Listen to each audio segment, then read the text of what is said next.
Na sequência, sem mais delongas, eu passo a palavra à doutora Fátima Pirauá, que é a juíza do Tribunal de Justiça do Estado de Alagoas, vice-presidente do Colégio de Coordenadores da Infância e Juventude dos Tribunais de Justiça do Brasil, para a sua apresentação da síntese do seminário, do seminário do Pacto Nacional pela Primeira Infância, realizado na região Nordeste. A doutora Fátima vai ter um voo, não sei se consegue nos acompanhar até o final, e por isso que está sendo a primeira a falar. Doutora Fátima, a senhora tem 15 minutos, fique à vontade. Estou muito feliz, gente, e muito emocionada de estar aqui, né, falando sobre um assunto que é tão importante para todos nós. Primeiramente, agradeço ao CNJ de nos acolher aqui, né, na pessoa do nosso conselheiro Richard, doutor Richard, e aos presidentes, né, de mesa que nos antecederam, mas, nesse momento, ao nosso querido presidente Rodrigo Azambuja, nosso simpaticíssimo e querido presidente. Aos companheiros de mesa e às companheiras de mesa que estão aqui e que não estão aqui, eu quero saudar na pessoa da minha amiga querida, a doutora Rebeca, que aqui está do nosso lado. Peço também licença para agradecer aos colegas do Nordeste, né, que me honraram com essa representação, e agradecer à equipe, a pequena equipe que nos ajudou para fazer essa apresentação, que é, primeiramente, doutora Ivânia, essa unanimidade, né, para todos nós, de muito carinho, de muita competência, de muita dedicação. Todos os nossos aplausos para a Ivânia Guest, essa queridíssima pessoa. Ao Hamilton, que é nosso secretário lá em Maceió, da SEIGE, e a Eduardo, que é da equipe do governo, da Secretaria de Planejamento, que também nos ajudou com muitos dados e com a apresentação. E na questão do Nordeste, com relação aos colegas do Nordeste, eu quero cumprimentar a todos aqui, na pessoa do nosso querido colega Hugo. Esse também uma unanimidade, né, para todos nós, Hugo aqui, o paraibano, o paulista paraibano, que é muito mais do que um presidente do FONAJUP, é um líder de todas nós, da infância e da juventude. Poderemos começar a apresentação? Obrigada. Quando a gente fala em primeira infância, tá aí, todo mundo já fica emocionado com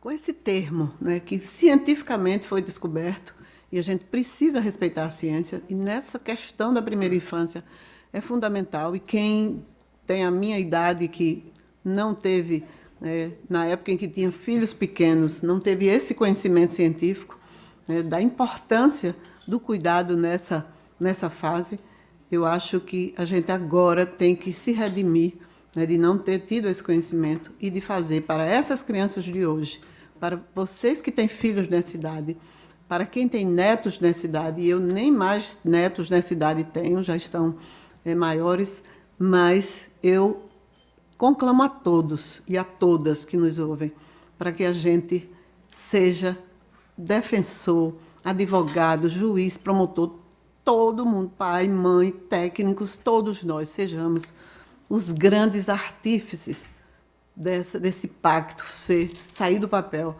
e a gente conseguir fazer com que a primeira infância seja realmente o nosso foco principal. Temos a região Nordeste, né, vocês sabem, o Estado de Alagoas foi o segundo a assinar o pacto, mas toda a região Nordeste assinou esse pacto, né, Alagoas, Bahia, Ceará, Maranhão, Paraíba, Pernambuco, Piauí, Rio Grande do Norte, Sergipe, nossa região é imensa e linda, né, bom dizer, e acolhedora. Os órgãos pactuantes, nós tivemos uma adesão impressionante, e isso foi muito importante. Você podia passar, por favor? A região Nordeste teve todos os tribunais de justiça, né, como pactuantes e coordenando o pacto, né, já que nacionalmente é o CNJ que coordena, todos os governadores, todos os governos estaduais também pactuantes, as assembleias legislativas, as procuradorias, né, gerais de justiça, quer dizer, o Ministério Público Estadual está todo também pactuado, como pactuante. Os tribunais de contas, Alagoas mesmo foi um dos primeiros a assinar o pacto, o Tribunal de Contas do Estado de Alagoas, defensorias públicas estaduais, e aqui um representante digno da Defensoria Pública, que tem um papel fundamental, né, nesse trabalho. Todas as seccionais da OAB, de todos os estados do Nordeste, também assinaram o pacto. As ouvidorias das defensorias públicas, as prefeituras, e aí, em Alagoas, por exemplo, e alguns colegas dos outros estados também fizeram isso, nós pactuamos com a AMA, que é a Associação dos Municípios Alagoanos, que engloba todos os municípios, mas, independentemente da AMA, da associação, a gente também pactuou, a Prefeitura de Maceió, por exemplo, aderiu ao pacto também. As universidades, a nossa UFAL, que é a Universidade Federal de Alagoas, é pactuante, e todas as universidades do Nordeste, né, sobretudo as federais, elas ficaram como pactuantes e têm um papel fundamental. E ONGs, né, que a gente também teve essa grande contribuição. E todos esses pactuantes são indispensáveis ao cumprimento dos nossos objetivos, dos objetivos, né, do Pacto pela Primeira Infância.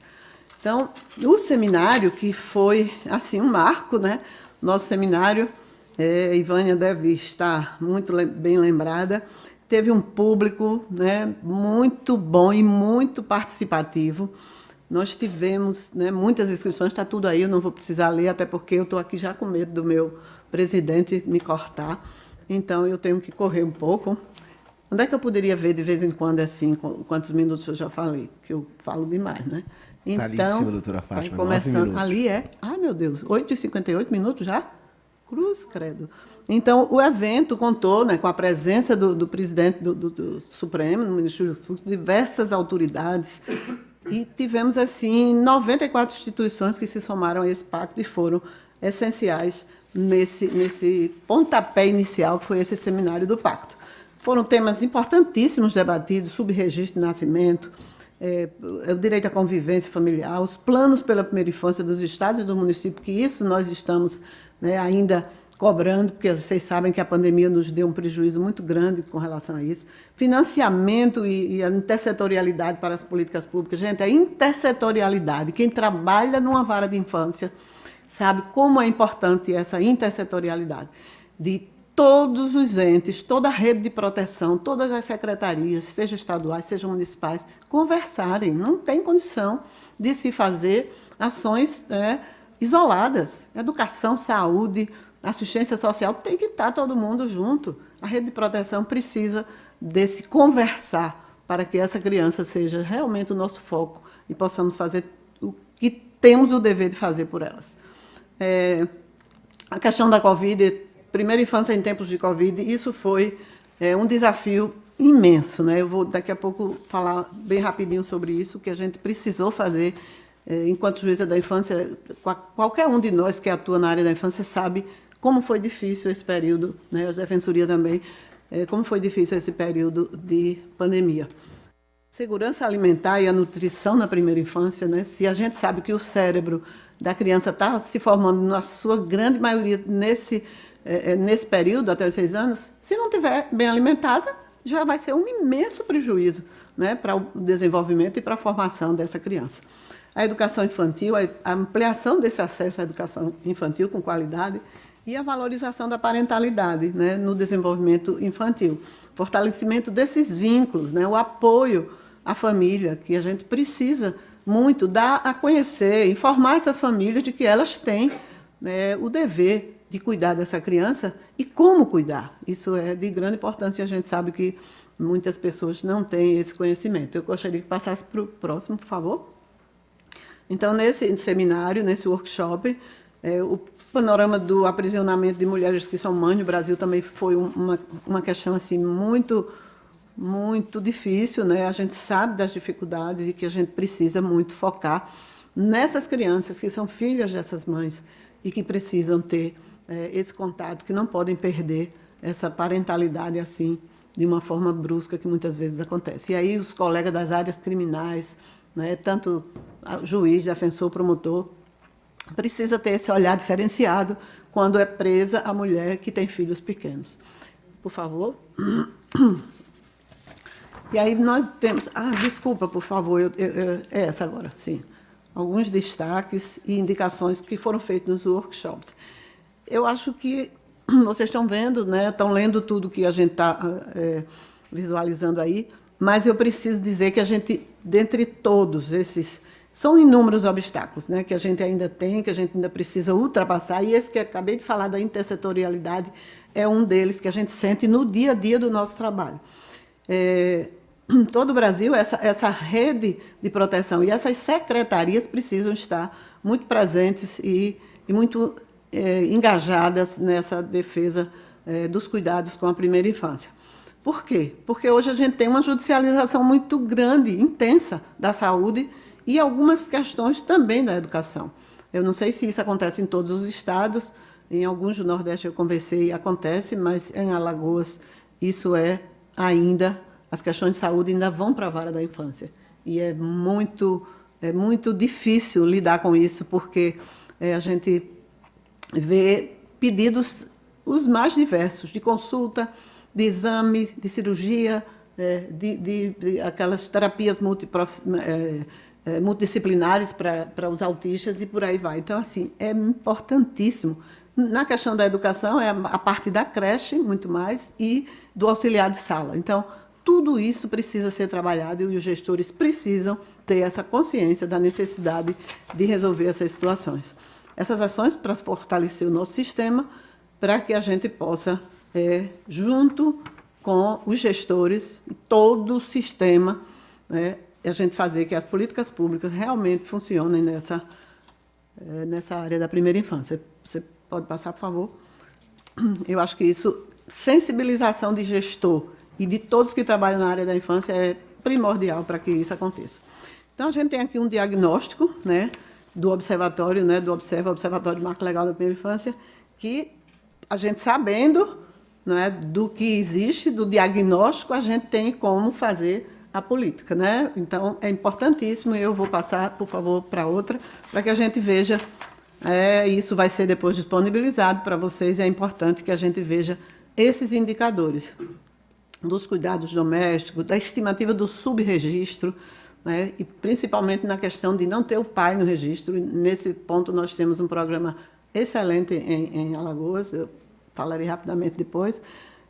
Tudo que está aí é discriminado, vocês acredito que talvez na região Nordeste possa ser mais grave, mas eu acho que em todas as regiões acredito que se percebe essas situações que precisam melhorar. Por favor, na questão da educação. Assistência social, inclusive, o que a gente tem percebido, pelo menos é o que a assistência social nos repassa quando a gente cobra, é a questão do repasse, né? Eles têm diminuído muito o repasse de verbas para assistência social, isso tem dificultado muito o trabalho. Educação também, e aí eu falo no que eu falei antes, que é a creche ou auxiliar de sala, precisa que as creches, as mães não conseguem trabalhar, não conseguem cuidar dos outros filhos se não tem creche para as crianças pequenas. É de extrema importância, isso é um ponto fundamental para que essas crianças, e isso também influencia na nutrição, porque nas creches elas certamente terão esse apoio alimentar. Então, matrículas, né, proporção de matrículas, ainda chega muito pedido de matrícula. Cheguei na creche, disse que não tinha vaga. Não tem como, a criança não pode ficar fora da sala de aula, tem que ter vaga. Eu costumo dizer, quando me reúno com os gestores, que se não tiver dinheiro para criança e adolescente, e principalmente para criança da primeira infância, porque se criança e adolescente é prioridade absoluta, criança na primeira infância é a prioridade absolutíssima. Então, se não tiver dinheiro para política pública para criança de primeira infância, não tem para mais nada. Pode fechar a prefeitura, pode fechar o governo, pode fechar tudo. Tem que ter dinheiro para a primeira infância. E isso não é gasto, isso é investimento. A gente vai deixar de ter todos esses problemas que a gente conhece, que quem trabalha na infância sabe, da adolescência, né, dos atos, da questão do ato fracional. Já saiu, o Código de Menor não existe mais, não. Precisa acabar com essa história de só ver o menor quando ele está cometendo o ato fracional. De só ver o menor, que essa palavra já estigmatizou, de dizer, tá incomodando, aí reduz maioridade penal, aí corta o pescoço, bota na sociedade, numa unidade socioeducativa. Acabar com isso. A criança tem que ser vista desde a hora que está no ventre, para que a gente não tenha esses problemas. E isso é responsabilidade de todos, Estado, família e sociedade, todos nós, sem exceção. Então, isso é um apelo de uma juíza da infância que passa por essas situações diariamente e de uma mãe, de uma avó, de uma cidadã que quer ver todas as crianças na escola, com saúde, com educação e com cuidados da família. Seguinte, por favor, saúde, né, é mais ou menos, né, a mesma situação, essa taxa de incidência dessas doenças, e agora a gente agravou mais ainda com o negacionismo, que está também deixando a gente sem vacinações que eram corriqueiras na nossa vida e das nossas crianças. A violência, né, a taxa de mortalidade das crianças, taxa de internações. Então, isso, estados melhoraram. No próprio Nordeste, né, a gente tem uma redução de mortalidade, né, que está razoável, mas ainda precisa avançar muito. A gente não tem que ter mortalidade por coisas que são evitáveis e que a criança não tem que morrer porque tem uma bala perdida, porque tem uma doença que podia ter sido evitada com a vacina, porque precisava de uma assistência e de um cuidado maior do Estado, da família e da sociedade. Então, não é admissível que a gente continue nessa situação. E agora, os avanços da região Nordeste, que nós temos, né? Graças a Deus, temos comitês intersetoriais. Você já passou, por favor? Em quase todos os estados. Temos alta cobertura do programa Criança Feliz. Os municípios aderiram totalmente e utilizam muito bem desse programa. Em Pernambuco, temos Mãe Coruja. Temos no Ceará, Cresça com Seu Filho. Sergipe tem pela primeira infância e o familiarizar. Então, temos vários, e os colegas que nos apresentaram aqui estamos mostrando. Enfrentamento da desigualdade racial na Bahia, enfrentamento do subregistro no Maranhão, integração do SUAS em Pernambuco, com a paternidade, com o programa de paternidade, e no Ceará, indicadores para monitoramento do orçamento investido. Em Alagoas, nós temos, com relação ao subregistro, temos um programa, inclusive, que já foi premiado, que a colega Ana Florinda é a coordenadora, que é o Núcleo de Promoção da Filiação. Todos os cartórios de Alagoas têm a obrigação de comunicar a esse núcleo o subregistro. Quando a criança é registrada só no nome da mãe, tem que comunicar a esse núcleo. Essa equipe chama esse pai, né, chama essa mãe para que ela indique quem é o pai, o suposto pai. É feito, né, uma tentativa de declaração de paternidade voluntária. Em caso contrário, tem um exame de DNA, claro que se ele aceitar fazer. E isso tudo tem dado um resultado incrível no nosso estado. Em seguida, temos também... fizemos uma capacitação. Gente, essa foto aí eu quero mostrar a vocês com muita alegria. Assim que assinamos o pacto, 2 meses depois, fizemos essa capacitação na Escola da Magistratura de Alagoas, com a nossa queridíssima Ivânia Guest. A doutora Ivânia foi um sucesso, adesão de todos os pactuantes, auditório cheio. Você passa outra foto, vejam, a doutora está ali, viu, na mesa, porque são muitos, mas vocês vão identificá-la. Com o auditório cheio, tivemos uma adesão incrível de toda a rede de proteção. Nós temos lá, se não me engano, 400 lugares, foi assim, um sucesso. E, a partir daí, a gente começou, né, a trabalhar. Só que aí a pandemia chegou e nos deu esse choque, né, muito, e esse prejuízo imenso. Mas, depois disso, nós começamos agora que a gente tentou minimizar esse impacto da pandemia, principalmente nas unidades de acolhimento. Quando a Ivânia falou em audiências concentradas, eu fiquei me lembrando das audiências que retomamos agora. Fizemos agora no mês de abril as audiências concentradas. Ficamos os 2 anos sem conseguir fazer, mas tivemos que adaptar algumas ações. As equipes técnicas faziam visitas virtuais, né, nas residências, quando a gente precisava definir a situação. Sei que já extrapolou, mas vou correr, viu? Definir a situação, e as equipes faziam visitas virtuais, entrevistas virtuais, para que a gente definisse a situação das crianças, que elas não iam ficar tanto tempo esperando a sua definição, se voltava para a família ou se iam ser adotadas. Fizemos também que os pais pudessem também falar com seus filhos nessa situação de de virtualidade, né? Fazer chamadas, quem podia, às vezes o conselheiro tutelar propiciava lá no conselho para que aquele familiar pudesse ver os seus filhos. E aí eu gostaria de só enfatizar que nós temos em Alagoas, já que eu estou aqui representando nossos coleguinhas, mas eu gostaria de falar do meu estado muito rapidamente. Nós temos vários projetos lá que são muito interessantes. Temos o CRIA, que é um projeto do governo de Alagoas, que tem feito um trabalho muito, muito bom, muito significativo e muito importante para nossas crianças, transferência de renda, hospitais, a prioridade, né, nos atendimentos, tem sido realmente um programa muito importante. A família acolhedora, nós tentamos sensibilizar o gestor municipal para fazer com que a família acolhedora fosse instituída lá.